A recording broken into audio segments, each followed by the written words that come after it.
Quem fala hoje? Sou eu ou são vocês? Como é que vai ser o Olá, sistema, tá bem? presidente. Eles vão tema livre, eles fazem as perguntas. Faz as perguntas, sim. Você responde. Vamos lá, eu faço pergunta fácil, eu estou cansado. Vamos ver. Quem começa?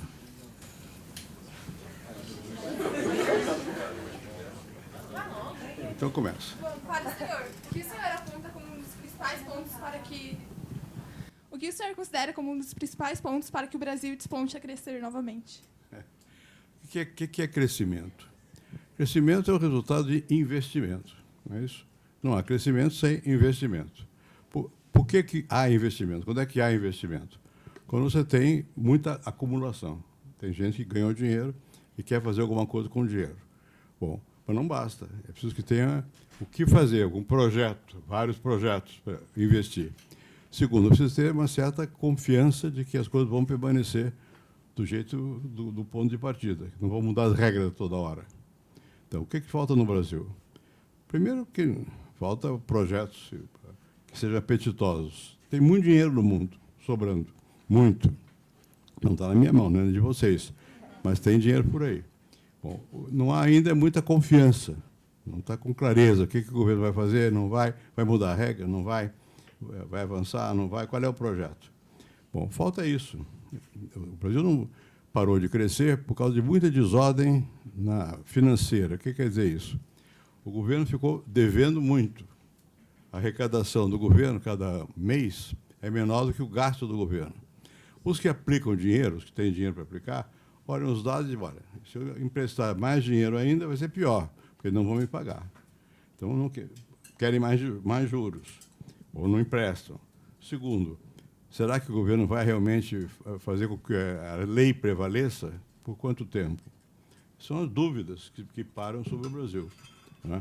Agora, nós nunca tivemos um período tão longo de desemprego, né, de retração, quer dizer, de crise econômica, de diminuição do ritmo da economia. Em geral, toda a economia capitalista tem um ciclo. Tem um momento que ela cresce, um momento que para e cai. Quando cai muito, ficam baratas as coisas. Então, os que têm dinheiro no mundo, ou aqui, compram e começam a reativar. No Brasil, faz muitos anos que houve, como a presidente Dilma, um período de prolongada recessão, que o presidente Temer tentou corrigir, mas não teve nem tempo. E o atual está começando. Fez uma coisa que tinha que fazer, é chata, que é a Previdência, mexer na Previdência. Por que é chato? Porque vai ferir interesse de vários setores. Mas os gastos com a Previdência são muito elevados. E como o governo está sem dinheiro, ele está alterando a Previdência. Segundo, está começando a pensar em mexer nos tributos, os impostos. Paga-se bastante. As pessoas que têm dinheiro reclamam, pagam muito imposto, né? É relativo, porque quem é que vai pagar? O mais fácil, o que geralmente é feito aqui, é aumentar o imposto geral, os mais pobres, imposto de consumo. Todo mundo é obrigado a consumir. Você nem percebe, está pagando imposto, né? Ou então, você tem a quantidade de pessoas que ganha pouco é muito grande. Se aumentar um pouquinho quem ganha pouco, rende muito. Aumentar bastante quem ganha muito, rende menos, do ponto de vista global do governo, mas é mais justo. Então, é uma briga. Quem é que vai arcar com o custo do imposto mais alto? É o que vai acontecer agora, nos próximos meses, né? Bem, são sinais de que o governo está começando a se mexer, a perceber que precisa reatar a certa ordem na economia do Brasil para que aqueles que têm dinheiro investam aqui. Mas investir no quê? Bom, no nosso caso, tem setores que estão muito atrasados.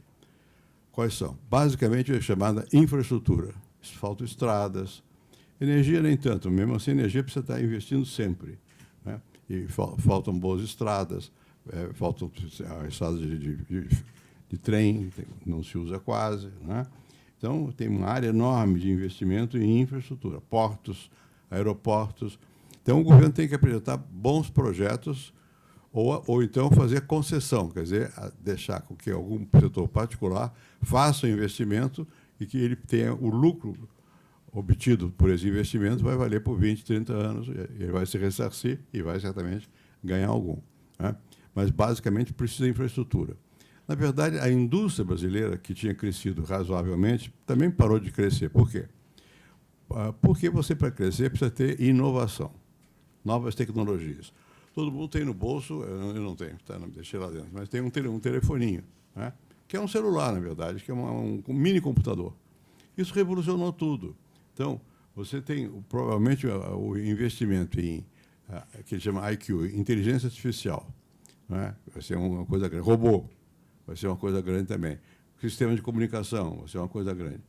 O Brasil não fez nada na corrida espacial, tem muito pouco. O mundo fez bastante.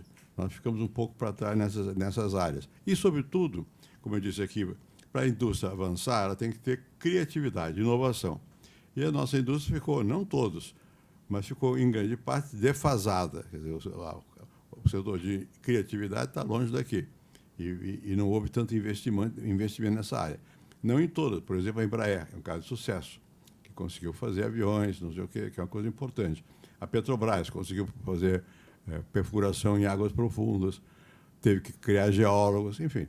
O investimento é um processo complicado e nós estamos com uma deficiência muito grande, porque, no fundo, os capitais estão olhando com medo. O capital existe? No mundo tem muito.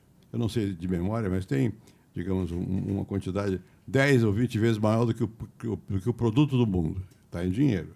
Então, quando as pessoas têm medo, em vez de investir, que vão arriscar para fazer um negócio, preferem deixar o dinheiro num lugar que renda o próprio dinheiro. O que os governos fazem? Baixam a taxa de juros nesse momento. É o que está acontecendo agora. Esses dias mesmo aqui, vão tentar baixar um pouco para evitar que as pessoas possam simplesmente deixar o dinheiro parado e ganhar, para forçar a que haja investimento. Mesmo assim, na Europa, por exemplo, hoje, você tiver dinheiro em euro, você vai receber muito pouco, quase nada, abaixo da inflação. E as pessoas preferem, às vezes, ter dinheiro rendendo pouco do que ou quase nada, mesmo quase negativo, como o euro na Alemanha, e do que arriscar em criar uma coisa nova. É isso. Precisa de mais investimento para poder voltar a crescer, e para isso tem que ter um pouco de rumo, orientação, caminho, que as pessoas confiem que o país vai para frente. Tá? Quem mais? Pode perguntar.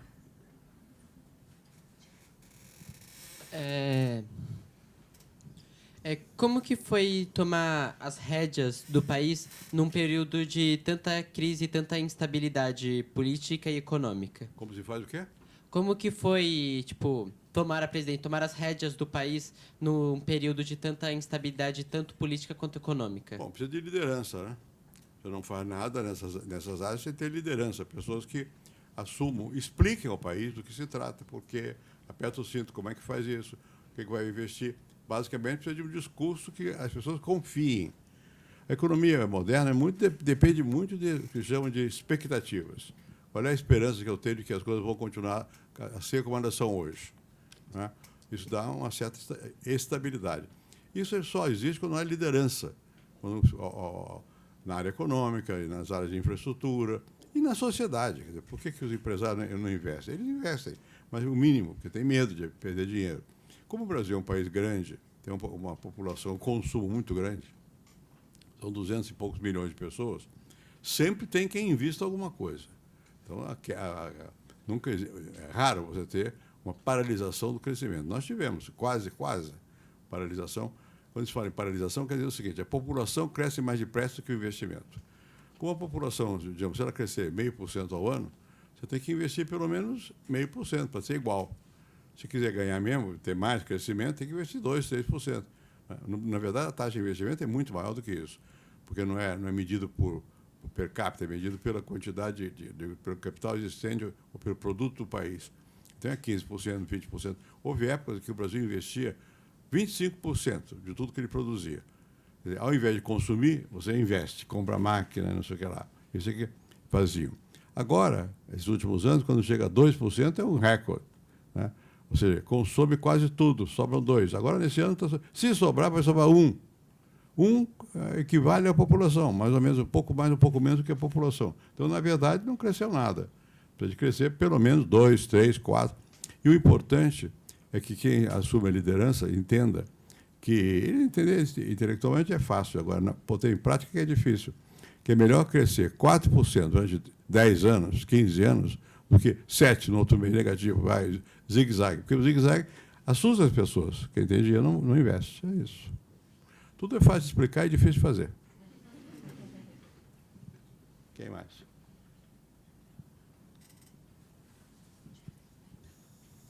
Bom, primeiramente, boa tarde. Boa tarde. Eu gostaria de perguntar que eu vi uma ação do presidente Bolsonaro esses dias. A Procuradora-Geral da República, Raquel Dodge, saiu do comando e muito... Nesses últimos anos, a gente sabe, desde o mandato do Lula, da Dilma e do Temer, o presidente tem que concordar com a lista tríplice de procuradores que vão vir a partir de agora. O presidente Bolsonaro indicou um outro nome que não faz parte da lista tríplice, e houve uma revolta porque ele não está acatando essas ordens desses 3 procuradores que foram escolhidos. Eu queria que o senhor comentasse um pouco se isso tem a ver com um pouco desse ditado que ele está querendo governar com mão de ferro, ou se isso é uma ação positiva. Veja, aí depende, né? A decisão de que o presidente é obrigado, ou deve, não é que é obrigado, a nomear um dos 3 eleitos, não é legal, não está na lei. É algo que foi combinado. Basicamente, como você disse aqui, no tempo do Lula. Né? Eu não tinha essa regra no meu tempo. O presidente, e a Constituição mantém isso como era antes, o presidente indica quem ele quiser, dentro dos procuradores que têm uma certa chama senioridade. Ou seja, um certo grau entre os procuradores da República, ele pode nomear o Procurador-Geral da República. É conveniente manter a regra de indicar 3? Até certo ponto, sim, mas depende, porque muitas vezes isso dá corporativismo. Quer dizer, as pessoas ficam o tempo todo fazendo política para ser o mais votado. Né? E o presidente, às vezes, tem que olhar, olha, será que o mais votado é o mais capaz? A responsabilidade final é do presidente. Então, o que o presidente Bolsonaro fez não foi contra a Constituição, foi contra a tradição que foi criada da indicação pela própria categoria. Né? Eu acho que tem que equilibrar um pouco, porque se você deixa muito por conta só da eleição, as pessoas vão fazer campanha o tempo todo para se elegerem. E às vezes não dá certo, não são os melhores que são eleitos e fazem pressão. Eu acho que o presidente precisa ter um pouco mais de liberdade. E a Constituição não proíbe o que ele fez. Quebrou a tradição, mas não a regra. Quem mais? Boa tarde. Ultimamente, tem surgido vários rumores sobre a volta da CPMF, que foi demitido um funcionário do governo recentemente, mas ainda assim são rumores que circulam. Eu queria saber a sua opinião sobre a volta desse tributo e etc. Esse tributo foi criado no tempo do presidente Itamar. Eu era ministro da Fazenda ou do Exterior, não me lembro.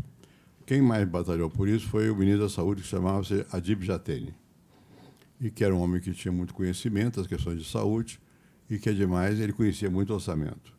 Ele convenceu o Congresso, especialmente o presidente do Congresso, que era Antônio Carlos Magalhães, de que seria útil que houvesse um CPMF, que é um imposto sobre a circulação. Tudo que você paga uma parte pequenininha, 0 ponto qualquer coisa, 0,3, 0,4, e que isso iria para a saúde. Bom, não foi para a saúde em geral, porque o governo ficou sem recursos. Bom, mais adiante, no tempo do presidente Lula, o Congresso acabou com isso. Por quê? Porque esse imposto, do ponto de vista de quem é especialista, eu não sou, em tributação, é um imposto ruim, como qualidade. Eu não sei julgar, porque eu não sou especialista nisso, mas a apreciação, em geral, dos que entendem de técnica tributária, é de que esse imposto é ruim, porque ele é em cascata, porque, enfim, por mil razões. Bem, então, ele foi eliminado. Primeiro, ele foi CPMF, o Imposto de Circulação Provisório, CP, a Contribuição Provisória da Movimentação Financeira, imposto sobre o cheque. Todo mundo pagava, mas era provisório. O provisório foi ficando eterno e, num dado momento, era a época do presidente Lula, o Congresso resolveu acabar com esse imposto. Esse imposto, para quem está no governo, é bom, porque rende muito dinheiro. É o mais fácil de você conseguir dinheiro. Do ponto de vista de quem paga, todo mundo paga. Rico, pobre, tanto faz, todo mundo paga. Não há, digamos, distribuição em termos de se o imposto é para rico ou para pobre, não, todo mundo paga. A situação atual do Brasil é muito difícil do ponto de vista de orçamento. Quando você vê as contas públicas, o governo recolhe menos do que é necessário para cada ano, aumenta a dívida por todo ano. Isso tem que acabar. No desespero, o ministro da Fazenda está olhando, atual, diz, ó, o imposto que vem mais depressa é esse. Agora, vai ter muita resistência, porque o Congresso vai dizer que não, não deu certo. Não deu certo não quer dizer que não tenha entrado dinheiro no governo. Não quer dizer que não é a melhor qualidade de imposto, é melhor que fazer outros impostos. Na verdade, os que têm recursos sempre dizem, eu pago muito imposto. Bom, não é verdade. Aqui no Brasil, o imposto de renda mais alto, eu acho que é 27,5%. Eu fui professor, fora do Brasil, em vários lugares. Lá vai 30%, 40%, vai até mais. Dependendo da renda que você tem, vai até mais. Quer dizer, então, é um pouco de exagero aqui, de que as pessoas que têm dinheiro preferem não pagar. E dizem que todo mundo paga muito. Mais ou menos. Mais ou menos. A questão é que outro argumento que se pode usar é o seguinte, olha, o governo usa mal esse dinheiro. É verdade. Tanto usa mal que, quando fez CPMF, voltou a haver dificuldade financeira. Enfim, tem argumentos para os dois lados. No aperto, os ministros da Fazenda acabam se lembrando de fazer o CPMF. Mas é difícil que passe, porque teve experiência no passado, foi mal usado, e mesmo no meu governo, quer dizer, você não tem controle sobre como é que vai ser a destinação do dinheiro. Quando você está no governo, as pressões são muito grandes, você acaba cedendo aqui, porque são legítimas. Pressão. Preciso de dinheiro para a saúde, preciso para a educação, preciso de dinheiro para a tecnologia. Você faz o quê? Não tem. Então, pega o dinheiro que ia ser para a saúde, não vai para a saúde. Enfim, tem mil problemas assim. Agora, não se pensa mais em fazer esse CPMF para a saúde. Estão pensando para o bolo, porque qualquer ministro da Fazenda que veja aquilo faz a conta e vê, isso dá uma massa de dinheiro enorme. Né? Então, nós corremos o risco de ter de novo o CPMF por esta razão. Não é pelas boas razões, quer dizer, não é porque o imposto seja bom, mas é porque o governo está muito sem dinheiro. Então, se o Congresso concordar, eles tocam o CPMF em cima de todos nós, de novo. Quem mais? Faz a pergunta mais fácil, é muito difícil tudo isso. Eu não sei. Vocês são de onde? Qual é a escola? A gente é da ETEC Martin Luther King. Como? ETEC Martin Luther King. Boa tarde, aliás. Na época dos anos 90, como o senhor fez para administrar a imagem do país no interno e no externo, tendo em vista tudo que já tinha acontecido antes e querendo impor um plano como o Plano Real? Bom, o que foi o Plano Real? Quando eu era ministro da Fazenda nessa época, quando começamos com isso. O presidente da República era o Itamar Franco. E eu era ministro da Fazenda. Bom, ele tinha a dificuldade que tem agora, com uma diferença. A inflação subia, mais ou menos, em média, 20% por mês. Então, você, quando tem um salário de 100, no fim do mês vai receber, você ganha 80. Ou seja, é um imposto muito injusto que pesa sobre quem é assalariado. Quem tem dinheiro no banco inventou uma saída que era a correção do que tinha lá. Então, diminui a coisa. Todo mês o banco automaticamente corrige o seu depósito como se você tivesse 20% a mais, de acordo com a inflação. Quem não tem dinheiro no banco, paga.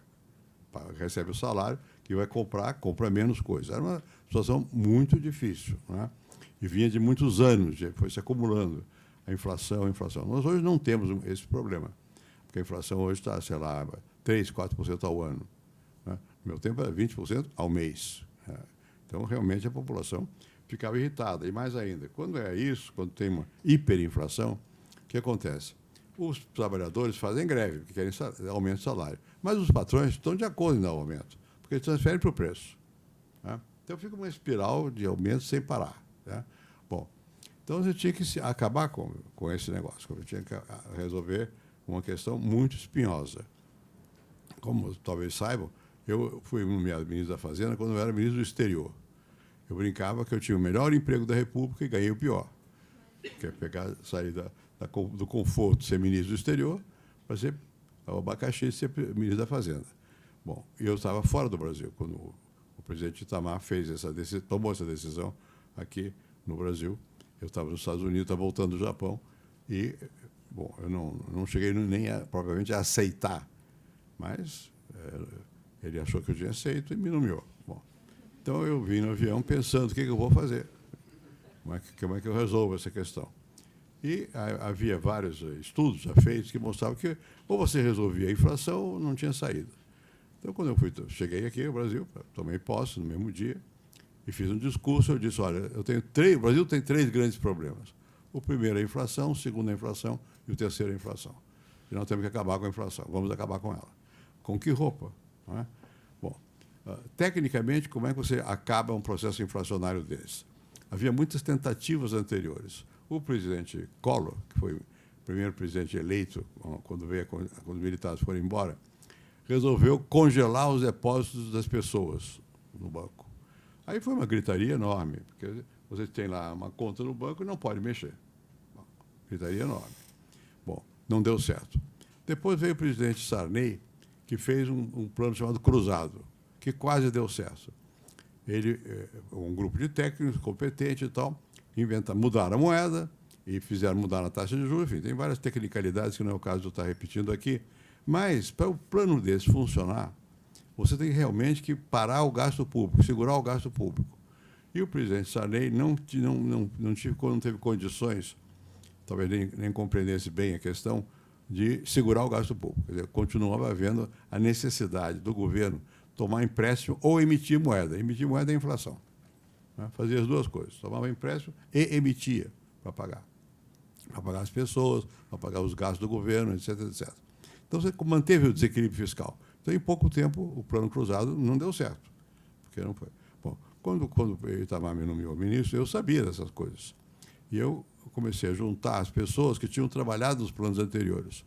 Economistas, eu não sou nem economista, economistas que tinham experiência e sabiam o que tinham que fazer. Talvez a decisão mais importante que tenha sido tomada no meu período foi uma decisão que foi tomada aqui em São Paulo, que nós fugimos da imprensa. Estamos reunidos, escondidos aqui num prédio, para discutir os planos, que a imprensa achou que havia um plano, não sei o quê. Bom, foi a decisão seguinte: olha, nós não vamos mais pegar o país de surpresa. O que quer dizer isso? Cada vez que se fazia um plano cruzado, por exemplo, do dia para a noite você publica no Diário Oficial e muda tudo.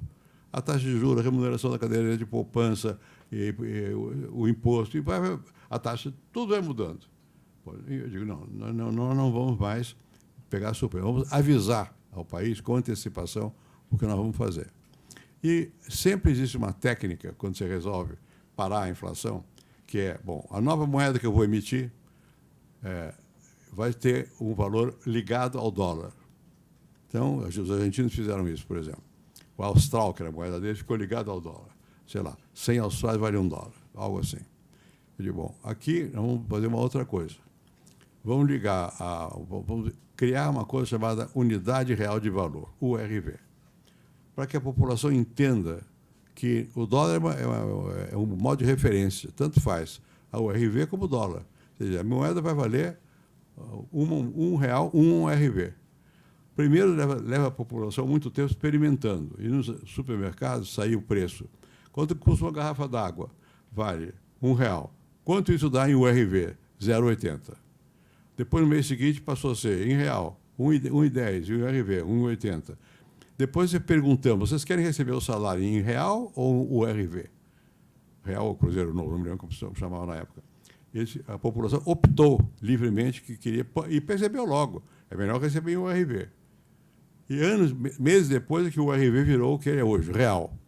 Né? Mas, ao mesmo tempo, nós fomos apertando o gasto público, a questão fiscal. Porque se você não aperta o gasto público, se o governo continua gastando mais do que recebe, acaba estourando a moeda. Bom, isso foi um truque, o URV. Em vez de ligar o dólar, liga o URV. Por que um truque? Porque se você ligar o dólar, quem decide o valor da moeda é o Banco Americano, que emite dólar.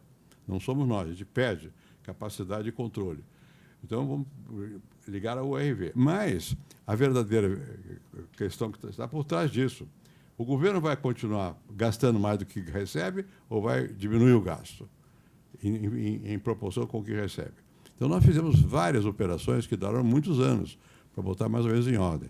Por exemplo, muitos bancos eram deficitários, bancos do governo. Então, o que nós fizemos? Privatizamos os bancos. Houve muita gritaria. Vai privatizar, não sei o quê e tal. Mas por que era privatizado? Para impedir que os governadores dos estados usassem os bancos do estado para tomar empréstimo. Eles usavam o banco para tomar empréstimo. Então, era fácil. Eu tenho que pagar a folha de pagamento, eu dou o aumento de salário e eu pego o emprestado do banco. Isso aumenta a espiral inflacionária. Então, leva muito tempo para você fazer isso. Fizemos com algumas empresas que estavam na mão do governo, mas que já tinham vindo primeiro das mãos privadas, uma parte das siderúrgicas. Fizemos isso.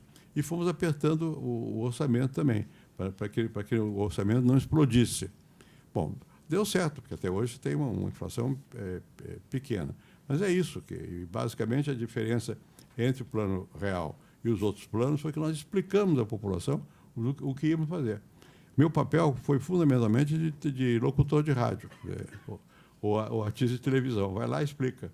Eu fui, por exemplo, uma vez ao Silvio Santos, que tinha um galpão alugado aqui nas margens do rio Tietê, bastante precário, e ele estava lá se maquiando, me chamou lá, eu era ministro, tal, entrei, e ele me dizia, repete que eu não estou entendendo. Repete que eu não estou entendendo. Eu disse, esse homem não está entendendo nada. Bom, saímos de lá, ele disse, você vai comigo ao auditório. Eu fui. Ele disse, olha, preste atenção, eu vou falar para pessoas que têm, em média, a idade mental de 12 anos. E deu um show. Ele entendeu tudo e deu uma explicação muito melhor do que aquela que eu seria capaz de dar. Porque ele tinha experiência de lidar com população que não tinha ilustração nenhuma, não tinha conhecimento nenhum. Isso eu fiz em muitas ocasiões, o tempo todo, os povos explicando, basicamente, olha, desfazendo o que é aparentemente um mistério, como é que o governo funciona, não sei o que e tal. E segurando os governadores, porque querem gastar mais. E segurando os funcionários, que querem mais salário. O salário é um problema tremendo, porque quando você paralisa a inflação, automaticamente há um aumento de salário. Se a inflação é de 20% ao mês, tem um aumento de 20% ao mês. Não é cumulativo. Mas, digamos, se é 100% ao ano, você diz, não, vai valer a mesma coisa daqui a um mês ou daqui a 30 meses, você deu um aumento enorme para a pessoa. Se você, além disso, der um outro aumento, o que acontece? O consumo explode. As pessoas ficam com muito dinheiro e vão comprar. E quando vão comprar, não tem. Então, o preço sobe. Aconteceu isso com o Collor. Ou Sarney, na verdade. Sarney fazia caçar gado no campo, não sei o quê, porque a carne ficou cara. Ficou cara porque a pessoa ficou com muito dinheiro no bolso de imediato. Então, é preciso entender a questão e ter coragem. Mas, olha aqui, não vou dar aumento. Já estou dando, vocês não estão percebendo, mas parar a inflação já é um aumento. Mais tarde a gente volta a falar. Bom, e como isso é uma coisa muito drástica, como houve uma reunião dramática com o presidente da República e tal, me chamou lá de manhã com vários ministros, sobretudo os militares que tinham medo, que achavam que iam pagar mais que os outros, não sei o quê, salário, coisa. Eu combinei, tá bom, então nós vamos dar para o salário mínimo um aumento pequeno, porque aí já mostra que você está, não é para que os mais pobres paguem, né? Mas tem que segurar o salário. Naquele momento, depois você dá aumento, mas se você der aumento no exato momento que você está tentando controlar a inflação, você não controla a inflação, porque aumenta o consumo. E quando aumenta o consumo, a produção não aumenta ao mesmo tempo, porque não tem investimento, mesmo que tenha, não é na hora, né?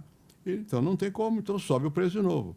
Então é preciso ter um pouco noção dessas coisas complicadas e ter capacidade de explicar de uma maneira que as pessoas entendam, para ter gente do seu lado. Porque os que se entendem mesmo e que estão ganhando com a inflação não vão ficar contra.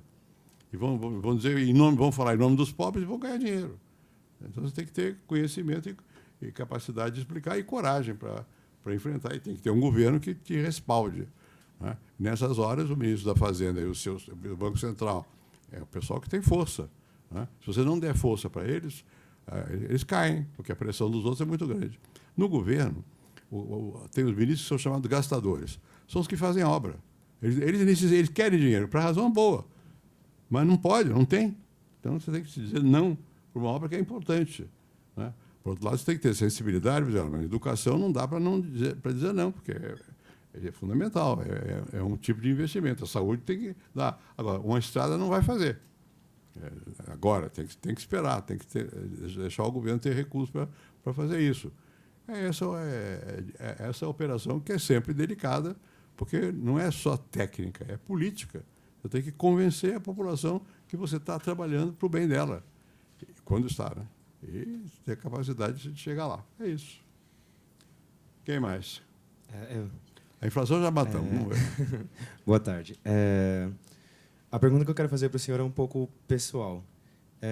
O Plano Real ele foi uma engenharia política muito complexa, tanto que o senhor teve que explicar para muitas pessoas, o senhor teve que usar muito do seu dom político para poder colocar o real onde ele chegou hoje, os 25 anos de real. E também foi uma engenharia financeira muito complexa. Mas, pessoalmente, para o senhor, um pouco antes do Plano Real entrar em vigor, quando o presidente Itamar ainda estava um pouco inseguro sobre o plano, ainda estava perguntando se ainda não precisava ter um congelamento, se não queria uma tabela, Sim. se era uma coisa realmente necessária, não congelar os preços. Qual era a fé do senhor no Plano Real? O senhor acreditava que o Plano Real chegaria onde chegou hoje? Ou o senhor estava articulando, tendo uma esperança morda? Ou o senhor estava procurando mesmo fazer o Brasil acreditar que estava para melhorar a situação? Veja, em primeiro lugar, eu, embora eu não seja economista de formação, eu fui professor da Faculdade de Economia. Comecei a minha vida dando aula de História Econômica lá. Eu lia bastante economia. Trabalhei com o Prebisch, que é um grande economista da CEPAL, Comissão Econômica da América Latina. Enfim, eu tinha uma certa noção de economia, né? Eu acreditava que era possível, porque eu confiava também naqueles que me ajudavam, na equipe que nós construímos para poder fazer o plano. Então, eu acreditava que era possível. Qual era a dificuldade? Era política, nesse caso. Como é que eu convenço os outros? Do governo. Por exemplo, para te dar uma sensação mais direta. Pouco antes de fazer, havia um dia que nós tínhamos que anunciar a URV, fazer uma medida provisória, o presidente tinha que assinar, mandando para o Congresso, criando essa figura de URV, Unidade Real de Valor. Muito bem. O presidente Itamar não conhecia muito de economia. Ele confiava em mim, mas ele tinha dúvida, tá? Ele não entendia muito bem o conjunto da economia e tal. Então, o que ele fez? Ele chamou uma reunião e que vieram o representante dos ministros militares, que eu gostava dele, o almirante. E, bom, e depois vieram os ministros do Trabalho, que era um amigo meu, Barelli, que era o presidente do Diese depois, né? Bom, que também não acreditavam, que os sindicatos não acreditavam que fosse funcionar. Eu chamei todos os sindicatos antes e expliquei o que ia acontecer. Ele disse, olha aqui, vocês estão reivindicando aumento cada 30 dias, cada 3 meses. Agora vai ser diário. Vocês ganham com isso. Bom, eu convenci e tal, depois ele saiu e deu uma declaração contra. Por quê? Porque ele estava habituado a fazer greve para ter salário. Né? Então, a cabeça não é por maldade. A experiência deles era essa. Bom, estava o Barelli na reunião. E alguns outros ministros. Aquilo foi uma espécie de quase conspiração contra o plano. Bom, eu percebi que o negócio ali estava difícil. Os militares queriam que desse uma compensação, um aumento, não me lembro de quanto. Bom, o presidente Itamar, tenso, porque ele confiava em mim, mas ele também desconfiava de que fosse dar certo. E todo presidente quer agradar. Ele queria agradar os funcionários, os militares, dar aumento, né? Eu vi que estava muito difícil a situação lá. Então, eu digo, bom, chamei o chefe da Casa Civil, que chama-se Hargreaves, muito ligado ao Itamar, e disse, olha aqui, vocês querem ficar do jeito que está? Diga ao presidente que pode continuar, eu não preciso ser ministro, eu posso ir embora. Eu vou me embora. Eu estou cansado de aguentar o Rojão, eu vou me embora, ele que aguente. Bom, o Itamar ficou assustado. Eu vi que eu estava decidido a pedir demissão se não houvesse a aprovação das medidas que eu achava que eram essenciais. Mas eu percebi que é muito difícil para um presidente da República resolver questões desse tipo. Então, eu também cedi. Vamos fazer uma comissão para estudar o aumento do salário mínimo daqui a 30 dias, 90 dias. Bom, e vamos dar um pequeno aumento. Enfim, eu cedi um pouco para poder mostrar que a coisa ia funcionar. Bom, mas eu achava que ia funcionar.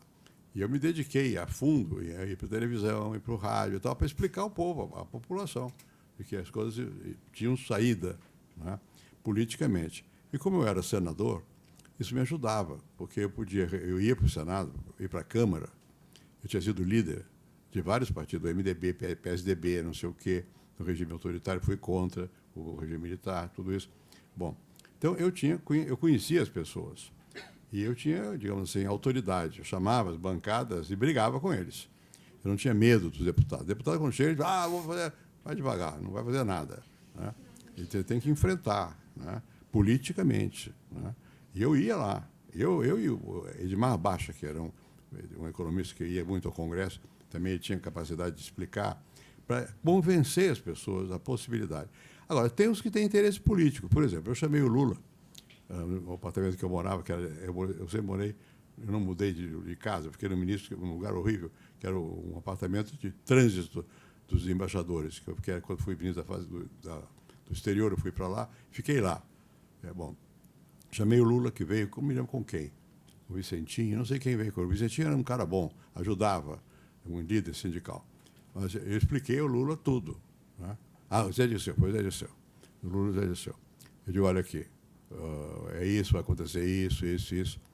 Aí o Zé Dirceu me perguntou, e você vai ser candidato a presidente da República? Eu digo, não estou pensando nisso, eu não estava pensando mesmo. E para acalmá-los, porque o problema deles era político. E se der certo, eu pego a minha chance. Porque as pessoas não raciocinam só pelo bem do país, pelo bem, né? Tem o jogo de cada um. Todo mundo tem o seu jogo, né?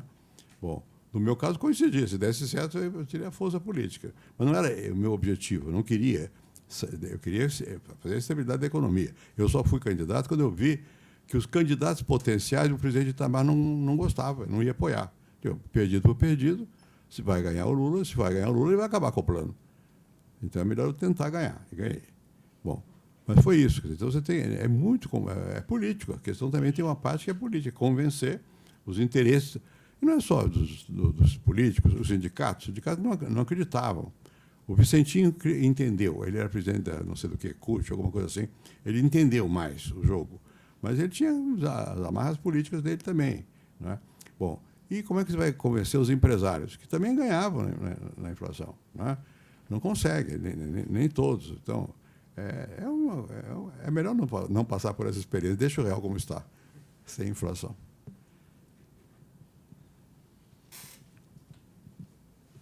Boa tarde. O senhor estava falando a respeito de que é difícil sentar naquela cadeira e tomar essas decisões. Muito se especula sobre o desempenho do atual presidente, mas eu queria saber a sua opinião, pois o senhor já esteve lá sentado, e também queria saber, o senhor deu a explicação sobre o que é crescimento, se é possível esse crescimento ainda nesse mandato. Veja, eu não gosto muito de falar sobre coisas concretas assim como você está perguntando, mas também não vou deixar de responder.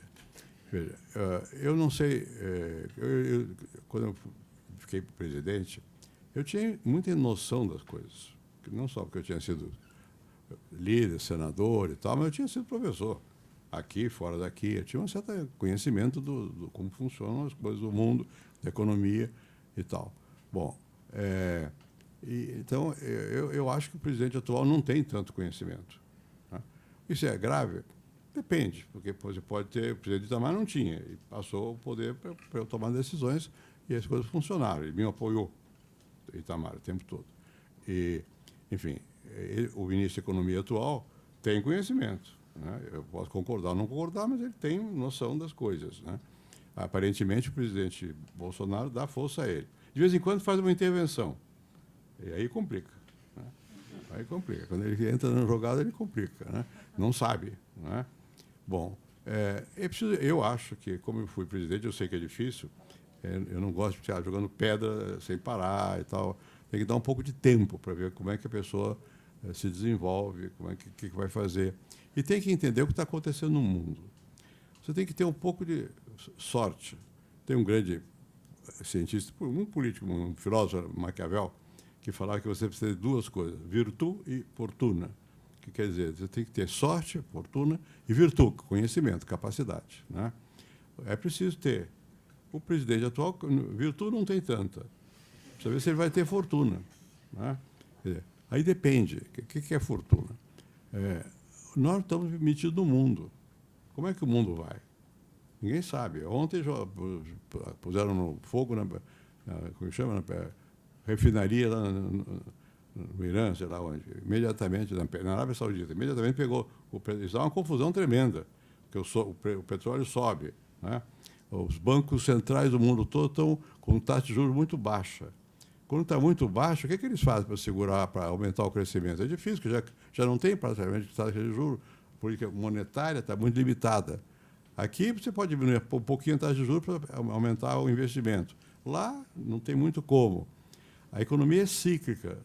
o que eu vou dizer não é que eu afirme, dá a impressão de que nós estamos na possibilidade de uma crise, não do Brasil. Se houver isso, aí não há o que fazer. Do jeito que nós estamos hoje, nós não temos defesa, nós temos muita reserva, tem muito dinheiro no Banco Central. Isso é bom, porque segura muita coisa no momento de crise. Mas precisa ter sorte, né? Não é só capacidade. Eu acho que é um pouco cedo para saber se vai conseguir ou não, né? Os dados não são muito animadores. No fundo, você tem um problema que é qual é o investimento e qual é a taxa de desemprego, que é o que é consequência de não ter crescimento, é que não tem emprego. Por enquanto, não mexeu muito nisso, né? Todo presidente, eu imagino, quer acertar. Não tem, pode não saber como, ou pode ser que não tenha sorte, né? Eu passei vários momentos com muita dificuldade, porque havia crise tremenda, fazer o quê? Né? Mas nós já tínhamos acertado aqui a moeda para nos defender um pouco. Nesse momento, eu acho que a moeda está mais ou menos em ordem. Agora, o investimento, não. Se houver crise, não vai ter investimento, né? Então, é muito difícil você prever o que vai acontecer. E tem os interesses políticos. Tem os que são contra, tem os que são a favor, por outras razões, não só pela economia. Na verdade, a economia é o pano de fundo. Tinha uma pessoa que eu até conheci, que fazia propaganda do Clinton, a campanha eleitoral do Clinton, e ele disse uma frase famosa: é economia, idiota? Né? Seu cretino, você equivale à economia. Bom, isso ficou famoso. Bom, é verdade, quer dizer, grosso modo, quando a economia está próspera, é mais fácil para os governos se manterem, terem apoio e não sei o quê. Quando a economia está com dificuldade, é mais difícil. Não quer dizer que seja automático, depende. Eu vejo que tem gente que, mesmo na situação difícil, consegue, né? Bom, aqui no Brasil, por causa do que eu mencionei no começo, das grandes desordem financeira que foi provocada pelo governo anterior, o governo atual ainda está sem ter os instrumentos prontos. Se houver má fortuna, ela vai embora, né? Você pode criticar, pessoalmente, eu não sou de acordo com a visão, digamos, cultural deles, a visão de educação, de saúde, de igualdade de gênero. Eles têm uma visão, a meu ver, mais reacionária do que eu gosto, né? Mas não é isso que vai determinar o que vai acontecer. O que vai determinar o que vai acontecer é a economia mesmo, tá? Vai crescer? Não vai crescer. Não vai ser fácil, mas não é impossível. Quem está mandando hoje na economia sabe das coisas, tá? É de uma escola diferente do que eu acredito, mas ele sabe, né? Está tentando fazer o que pode, né, nessa área. No fundo, tem que fazer o que eu disse aqui no começo, tem que voltar a despertar confiança, né? Por que a política ajuda ou atrapalha? Porque a confiança aumenta ou diminui conforme a capacidade política de quem está lá, né? Se a política ajudar, e se os técnicos forem capazes de encaminhar a economia de uma maneira razoável, aí volta empregos, volta investimento. Se isso não acontecer, quem está lá vai pagar o preço. É sempre assim, né? Eu, pessoalmente, eu procuro não atacar muito, porque não é o momento. Eu acho que tem que dar um pouco de espaço, ver se a pessoa faz ou não faz, né? É isso.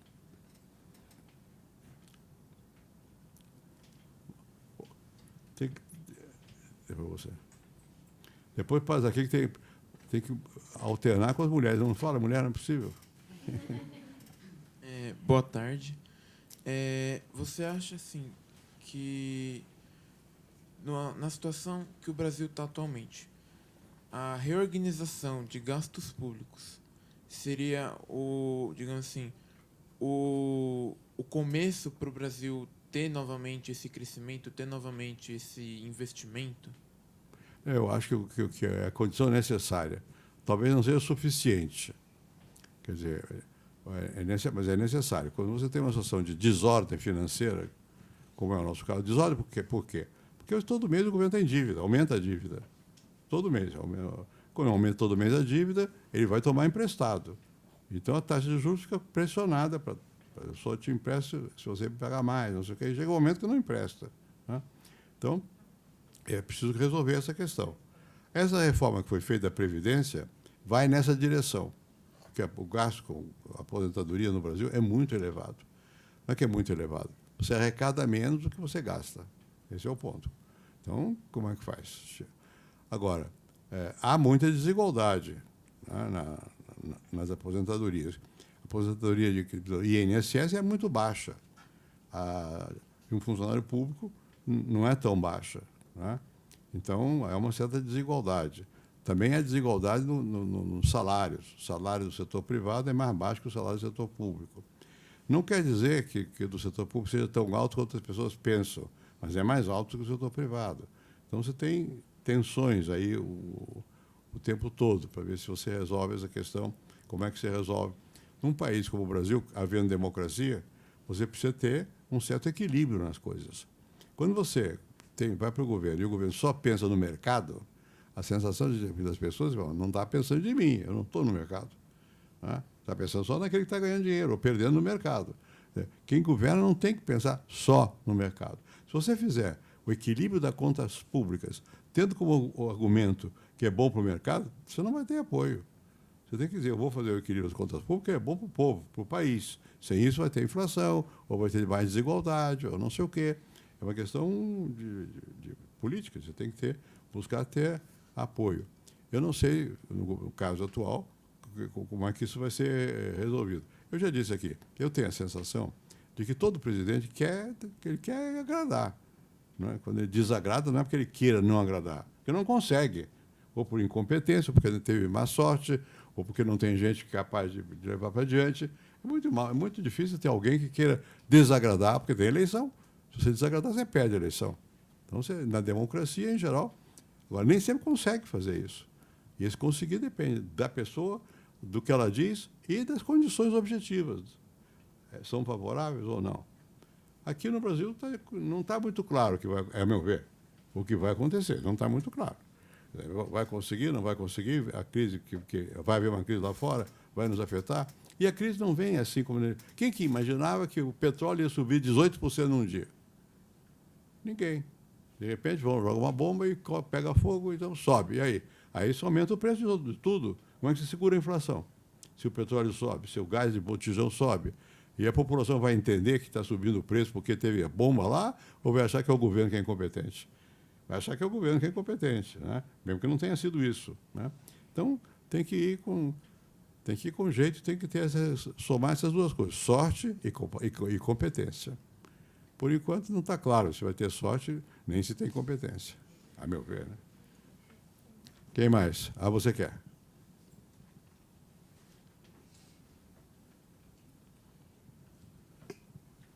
Boa tarde. O senhor falou bastante sobre ordem e sobre a igualdade. E o Brasil, ele é um país muito grande, um país que possui culturas muito diferenciadas entre estados.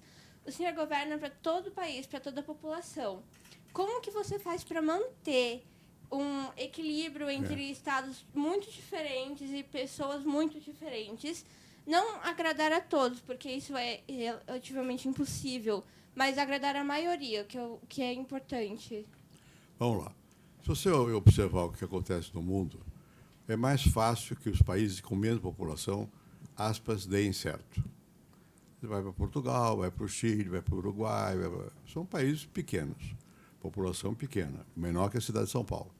Bom, mas nem sempre deram certo. Houve momentos que também teve desemprego, teve uma opção de problema. Portanto, não basta ter população pequena. Nós aqui temos uma população muito grande, e você mencionou uma coisa que é verdadeira, e muito diversa, né? Tem diversidade, bom, de gênero, é óbvio, todos têm, mas de raça, que tem bastante aqui, tem imigrantes, tem de vários tipos, tem brancos, tem negros, tem mulatos, tem uma mistura grande, e tem regiões com maior prosperidade e com menor prosperidade.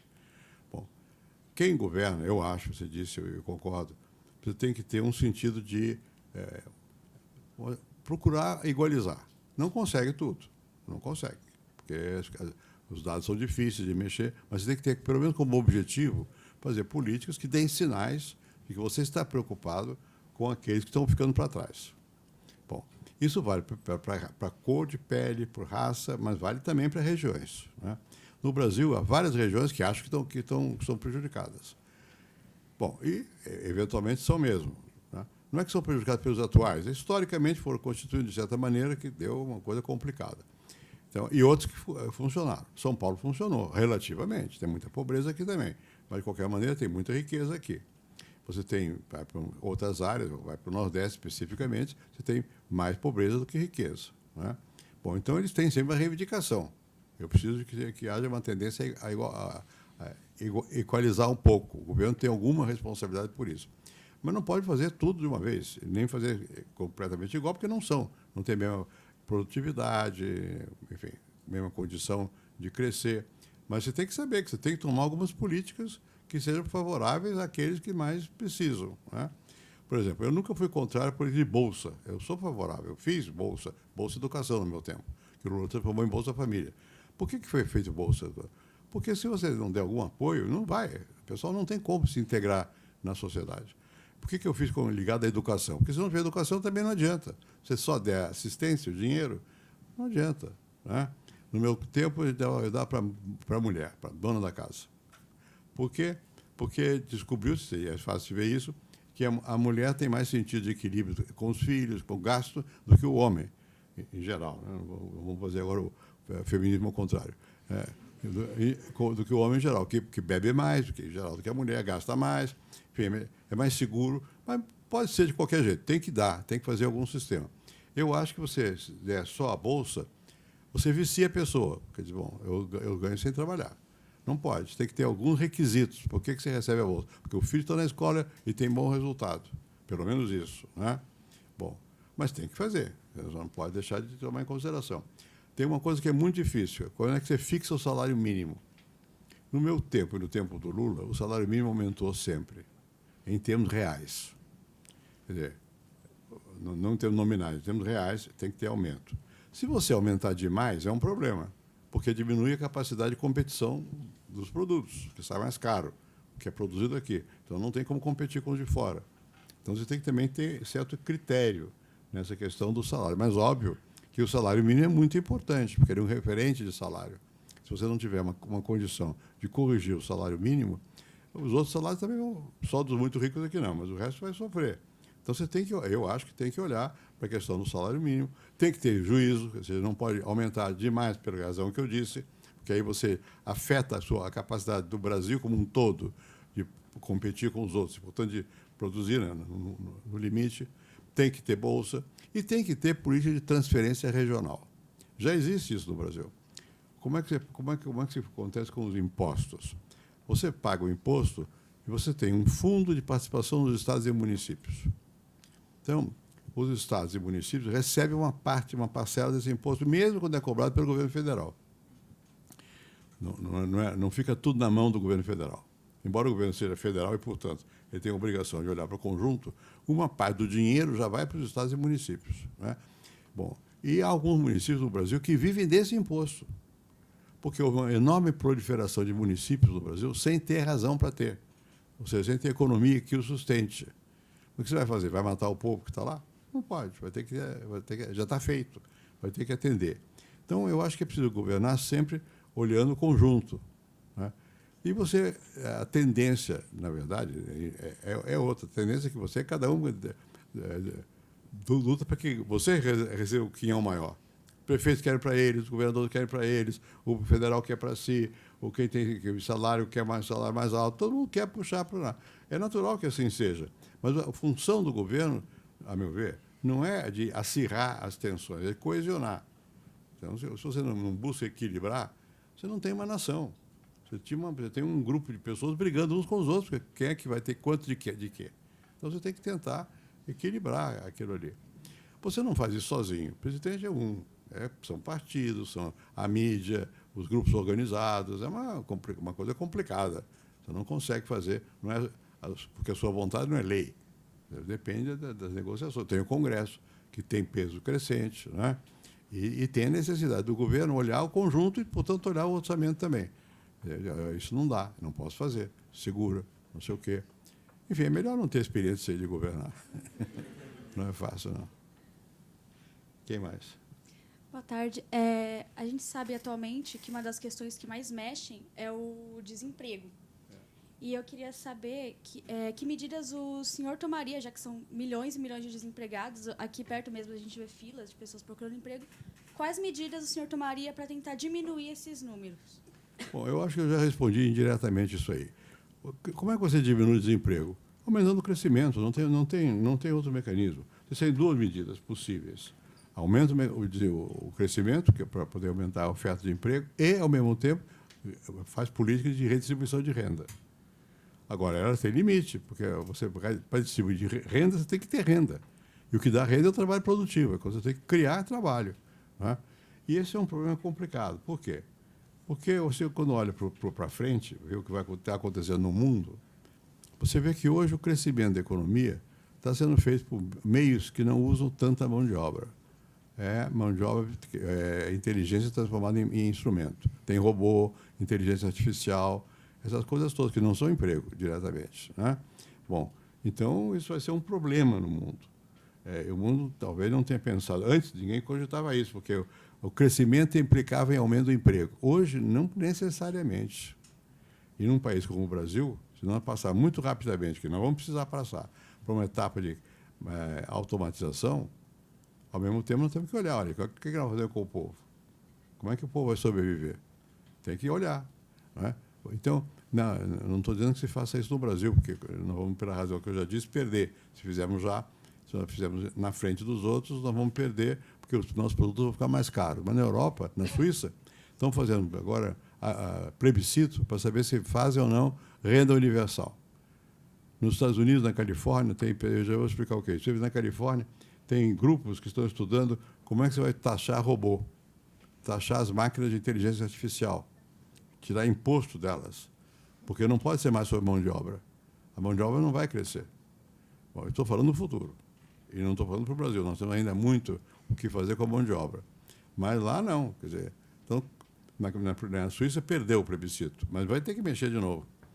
A ideia que parecia uma loucura, todo mundo tem direito a uma renda, vai ter que ter alguma coisa assim. Como é que você faz com as pessoas que recebem renda e não estão trabalhando, não são produtivas? Vai ter que inventar trabalho, vai ter que inventar estudo, lazer, não sei o quê, porque senão a pessoa não tem o que fazer na vida. Vai beber? Vai fazer farra? Não dá. Né? Como é que faz? Então, não tá resolvido o que vai ser a nossa civilização no futuro. Estou falando bem na frente. O Brasil está muito antes disso. Né? Tem muito emprego braçal que pode ser dado e tal. Mas, no limite, vamos ter que começar a pensar forma de taxar as máquinas. Porque de onde é que vem o dinheiro? De onde é que vem? O que é dinheiro, no fundo? É o trabalho, aumenta a produtividade. As máquinas aumentam muito a produtividade. E concentram a renda na mão de quem tem as máquinas. Não é? Então, se a renda concentra muito, como é que faz? É complicado. Tem que ter medidas de desconcentração de renda. Não são fáceis, porque os que têm dinheiro não vão querer. E não só por isso, porque é difícil tecnicamente mesmo e politicamente criar mecanismos que transfiram renda. Se você transfere renda do trabalho é uma coisa, mas a renda do não trabalho, a bolsa é uma renda do não trabalho, já é uma renda do não trabalho. Né? Bom, tem que ir com cuidado, porque senão as pessoas vão querer bolsa e não vão querer trabalhar. Também não pode. Né? Enfim, tem muito problema para vocês resolverem. Eu vou estar no céu vendo, esperando lá e tal. Quem mais?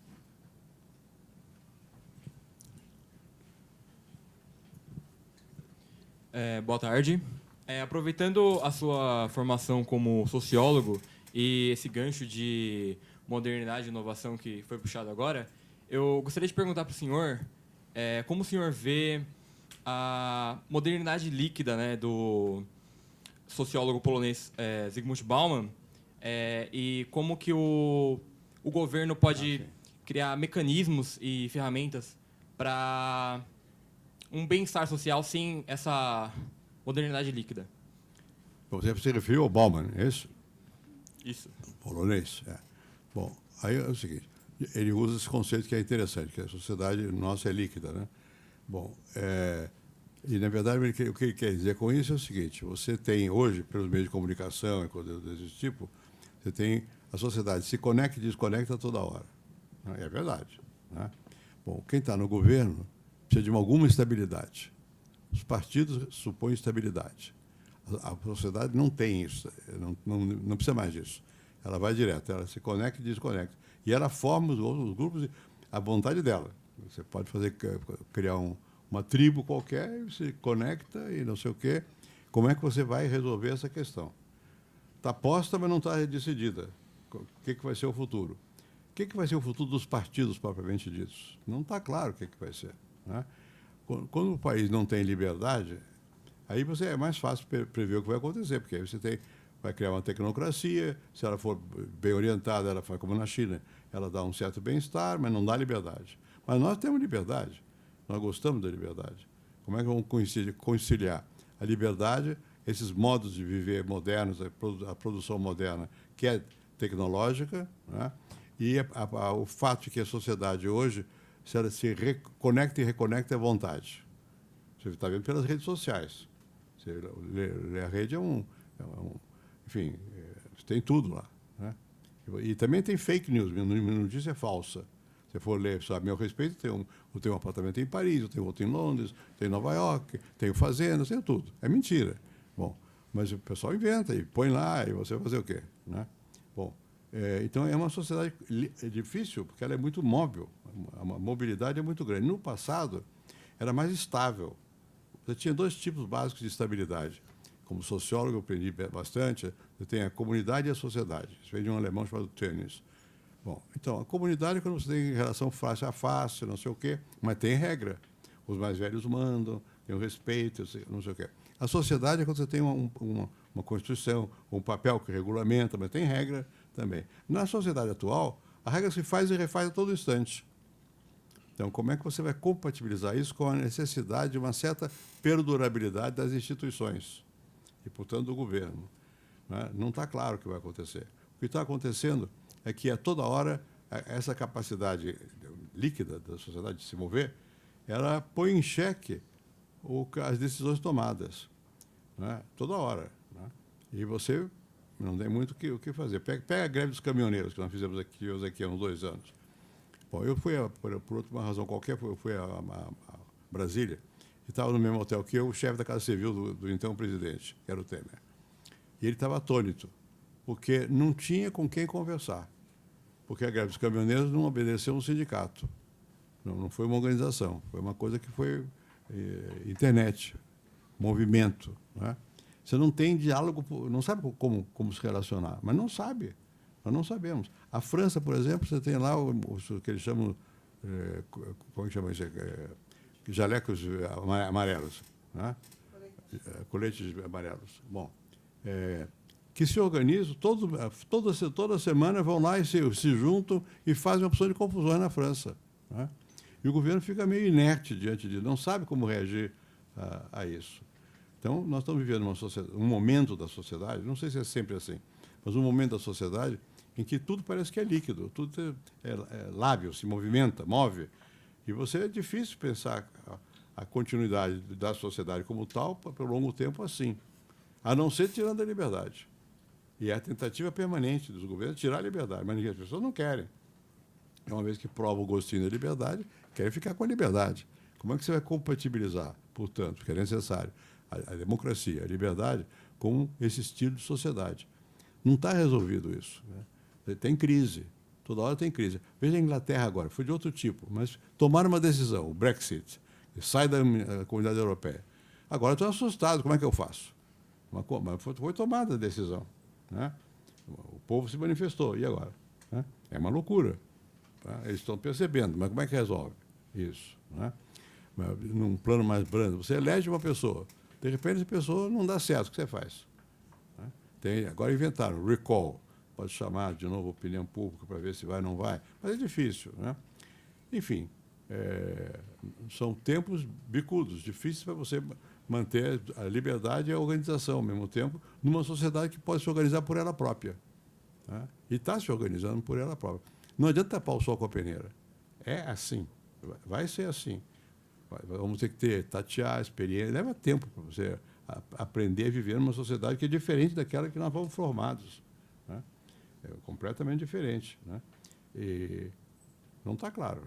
Para mim não está claro como é que vamos compatibilizar tudo isso. Você vê o Brasil. Os partidos têm significado hoje relativo. Relativo, né? Sempre foi, mas agora é mais ainda, né? Mas eles votam no Congresso. Voto porque obedece a partido? Não. Voto porque obedece a movimentos, a líderes, a inspiração, sei lá o quê. Não é partido. Né? O que a gente vai fazer? Vai ficar contra a realidade? Também não adianta. Tem que ter como é que você vai se ajeitar com essa realidade. Né? Não está claro. E até quase paradoxalmente, por causa mesmo desse estilo de sociedade na qual nós vivemos, as pessoas precisam de alguma referência. Então, paradoxalmente, as pessoas passam a ter mais peso do que as instituições. Você vota na pessoa, não é no partido. Né? Você confia na pessoa. É uma coisa paradoxal, porque o mundo e estava andando na direção contrária, que era ruim ter personalismo. Agora parece que ou tem personalismo ou não tem nada. Né? Vai ser sempre assim? Não sei, tenho dúvidas. Mas nesse momento de transição de um tipo de sociedade para outro, é preciso ter mais cuidado. Não afirmar, vai ser assim. Eu não sei como vai ser. Tem que tatear um pouco. O problema de vocês também. Eu já estou no outro. Quem mais? Presidente, última pergunta agora. Você? Não, agora é a última. Ah, sim, vamos lá. Sobre supostamente essa nova crise do... Aqui? Tipo aqui. Por mim, só para aparecer aí. Sobre essa suposta nova crise do petróleo. Você acha que seria bom para o Brasil? Porque a gente tem a Petrobras. Criar o petróleo? É. Não, para o Brasil não é bom, porque vai subir o preço. A Petrobras pode eventualmente ganhar um pouco, mas não, a Petrobras não se confunde com o Brasil. O Brasil é o povo. O povo vai pagar mais caro pelo petróleo. Por um tempo. O que parece que está acontecendo é que há muita reserva de petróleo. Então, talvez seja possível que não haja um abalo muito grande. A decisão tomada pelo governo atual, eu acho que foi certa. Não aumentar já o preço. Porque tem que esperar um pouco para ver se dá para controlar ou não. Mas se não der para controlar, vai ter que aumentar o preço. Porque a regra manda, tem que seguir o mercado internacional, não sei o quê. Aí o povo paga. Qual é para o povo? O preço do ônibus vai ficar mais caro. Não é só quem tem carro. Também quem vai andar de ônibus é mais caro. O botijão de gás vai custar mais caro. As famílias vão sofrer. Não é bom. Agora, não foi feito com esse propósito. Foi feita a guerra lá deles. Um quer matar o outro por outras razões. Né? Mas a consequência vai ser complicada. Eu espero que haja reserva de fato suficiente para que o mercado se normalize. E muita gente ganha dinheiro nesse meio tempo. Porque depende das apostas. Quem comprou a ação na Petrobras ontem, hoje ficou bem. Né? Porque subiu o preço. Será que vai continuar subindo? Não sei. Isso eu não sou especulador, não sei. Mas quem vive disso vai especular, vai ganhar, vai perder. Mas o povo perde. Porque o preço, na média, vai subir. A menos que volte a haver uma produção regular e tal. Então, é um fenômeno complicado do ponto de vista do crescimento do país. Né? O fato da Petrobras poder subir, ela vai sobreviver, porque é uma empresa grande, ela tem petróleo. Ela vai valer mais, na verdade. Mas isso quer dizer que o povo vai ganhar? Não. Quer dizer que a Petrobras vai valer mais só. Né? Nós temos a tendência a confundir o interesse de uma empresa, porque era do governo, como se fosse o interesse do povo. Depende.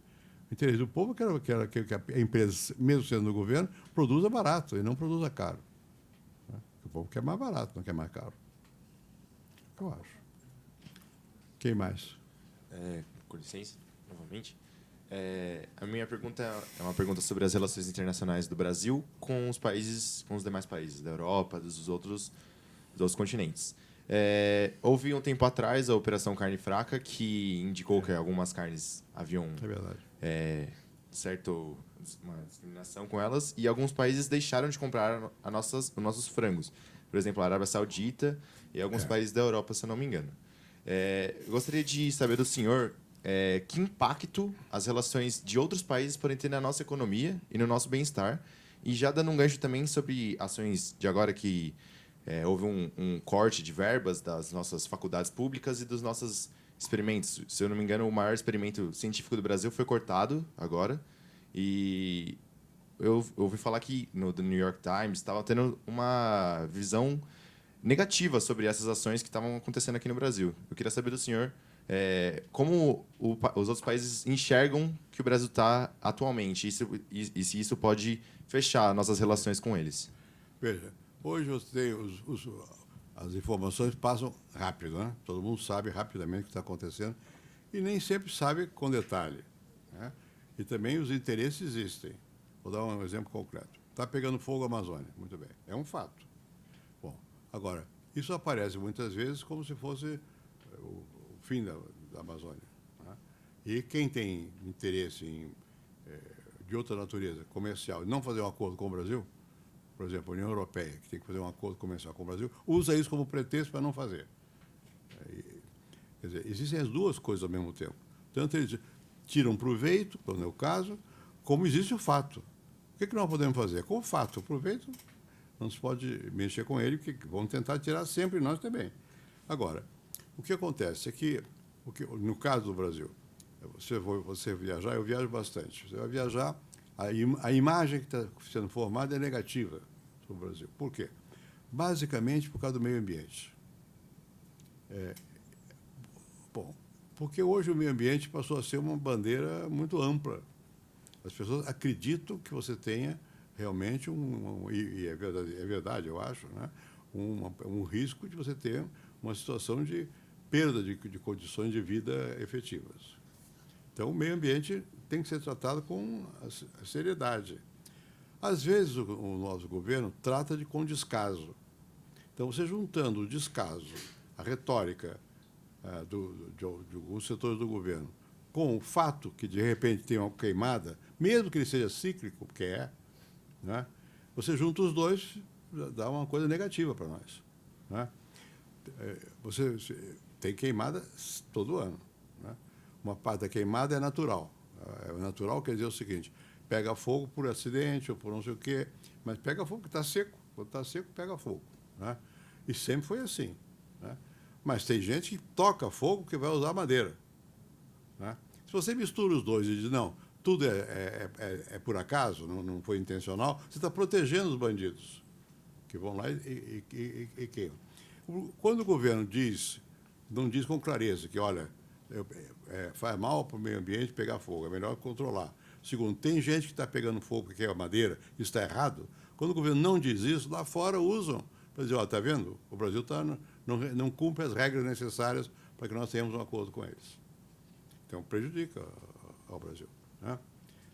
A imagem passa a ser negativa, né?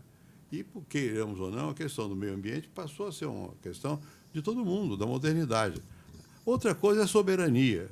A soberania sobre a Amazônia é do Brasil, é óbvio. Uma parte da Amazônia, sei lá, a maior parte. Outros não é Brasil, é Colômbia, sei lá, Equador, sei lá onde é que tem mais floresta. Mas uma parte é do Brasil, isso ninguém tem que discutir. Mas é de interesse de todos.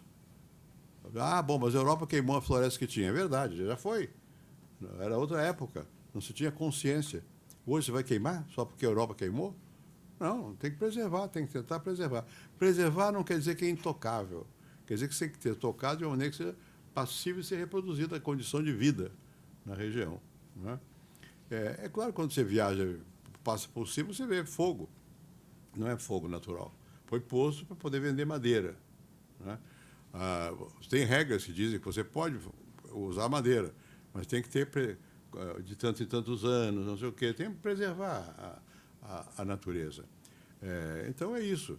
Eu acho que o governo demonstrou pouco caso pela questão ambiental, né? Mesmo que ele não tenha feito nada contra, ele demonstrou pouco caso. Isso é suficiente para lá fora pessoas bem intencionadas, que são pelo meio ambiente, e mal intencionadas, que querem ter interesses comerciais também, usem o fato contra nós. Contra nós. Eu estava na Argentina outro dia, semana retrasada, sei lá, de repente eu vejo na televisão, parece que o Brasil todo está pegando fogo, né? Não é verdade, mas o fato de você ter permitido que houvesse essa mitologia de que o governo não presta atenção ao meio ambiente, acha que o meio ambiente não é importante, levou a que todo mundo passe a achar isso. Na França, então, nem se fale. Eles acham profundamente que nós somos irresponsáveis e tal. Claro que a responsabilidade maior é nossa. Nós temos que evitar o incêndio. Soberania quer dizer responsabilidade também. É nossa soberania. Mas isso não quer dizer que você vai cortar a ajuda dos que querem ajudar. Não. Ajuda nas condições que nós definimos, né? O que está acontecendo agora, estão cortando ajuda.